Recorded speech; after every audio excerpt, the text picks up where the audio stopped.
Hi girls, this video is going over domain and range. Okay, the domain of a relation or function is the set of x values the relation is defined over. It's also the set of x values that the relation kind of covers when you graph it. I'll explain what I mean in a second. The range of a relation is the set of y values that the relation may output. So here's some examples graphically. First of all, what are the domain and ranges of the graphs below? So this first graph starts at this point and goes in that direction forever. So I cover from -2 onwards to infinity. So the domain is all x bigger or equal to -2 because they're the numbers on the x-axis that this graph kind of covers. Now for the range, we're going in an upwards direction. So from this point, which is at 1, we go upwards forever. So we're covering all the values above 1 and including 1.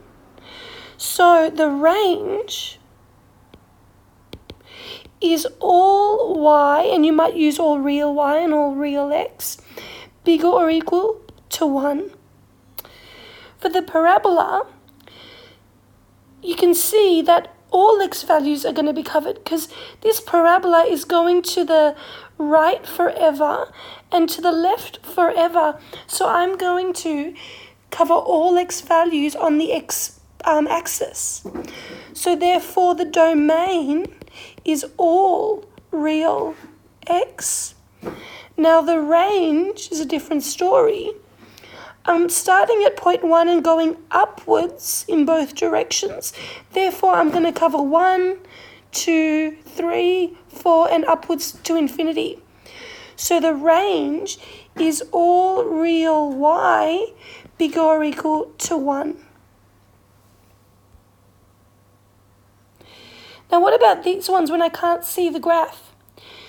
What you need to do to figure out the domain and range of these, and we're just going to focus on, the domain and range basically, is consider when are these graphs undefined. So girls, when is a fraction undefined in this first one? A fraction is undefined when the denominator is 0. So let's make that as a note. So you have to remember a fraction is undefined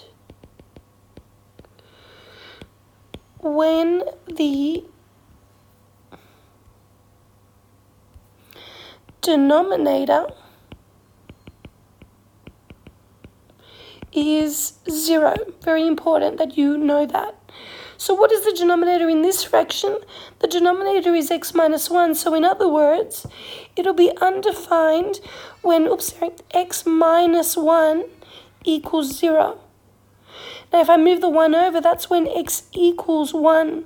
So we're undefined at x equals 1, which means the domain is all x but not equal to 1. That's important. We're undefined at x equals 1, so the domain is all x not equal to 1. Okay, so for now, we're just considering the domains. And now we're going to go over to the other one.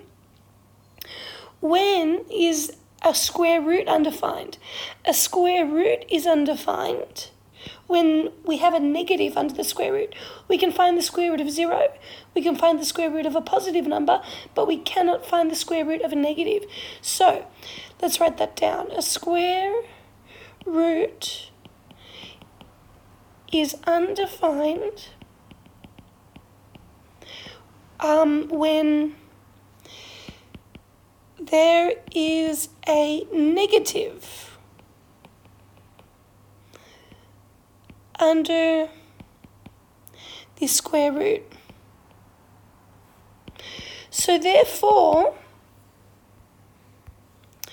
we need whatever is under the square root to be bigger or equal to 0. So what's under the square root here? X plus 5. So I need x plus 5 to be bigger or equal to 0 when, for the function to be defined. So therefore I need x to be bigger or equal to -5 if I just subtract 5 on both sides. And that is the domain. This time I considered when is it defined instead of when is it undefined. So therefore the domain is when x is bigger or equal to -5. Or you could write all real x bigger or equal to -5. I think either would be correct. Now what about the range? Now here you need to graph it. Now you can use your graphics calculator to do that, but I'm going to have a go doing it by hand. So for the first one, it's 4 over x minus 1. What does that look like? Hopefully you should know that it's a hyperbola. And girls, if it's undefined when x is 1, that means x equals 1 is an asymptote. So at 1, we have an asymptote on the, at 1 on the x-axis, we have an asymptote. And then that should look something like, the actual function should look something like this, with y equals 0, or the x-axis, as a horizontal asymptote. You can check that using your graphics calculator. You can also think of it this way, girls. Oops.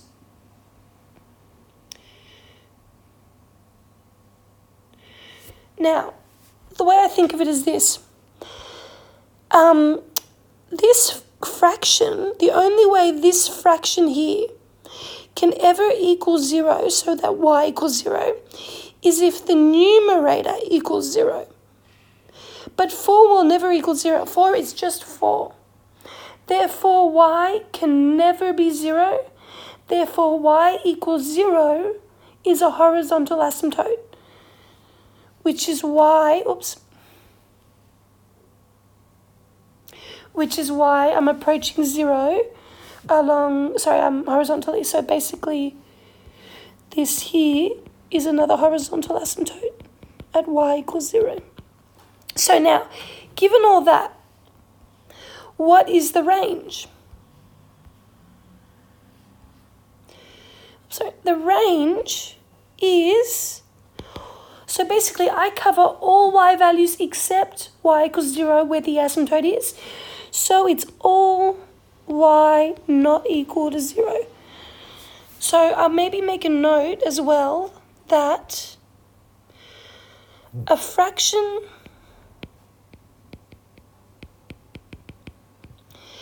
can only equal 0 if the numerator equals 0. So for instance, if I said, or if I want to know when A on B equals 0, that's when A equals 0. When B equals 0, remember it's undefined. So that's another important note to make when considering domain and range. Now if we go back to this other function, fx equals root x plus 5. Now it's okay if you don't know what that looks like. You will just graph it on your calculator, but I'll show you now what it looks like. Okay, now, give me a second, I can show you now how to work it out. Basically, if we have fx equals root x plus 5, you can think of that also when you're graphing it as y equals root x plus 5. So that's a little bit hard to draw. So basically, if you squared both sides, you get y squared equals x plus 5, or in other words, x equals y squared minus 5. Now, it looks kind of like a parabola because we have a squared, but except it's y squared instead of x squared that we're used to. So basically, when it's y being squared, it's a sideways parabola. And because of the minus 5, we shift in the negative direction, which is negative along the x-axis, so it's to the left. So this is actually the parabola, and it looks something like that. However, and it's okay if you still don't understand that, you can just graph it on your GDC. However, girls, look at the original function. It said y equals square root of x plus 5, or in other words, y equals the positive square root of x plus 5. So in other words, y will never be negative. Therefore, I now need to rub out this negative part of my function. It's only the positive part. So that's what it looks like. So now let's think of the y values. If I start there and go upwards in an upwards direction, what y values am I covering? I'm covering 0, I'm covering 1, I'm covering 2, I'm covering 3, because I'm going to keep going upwards forever.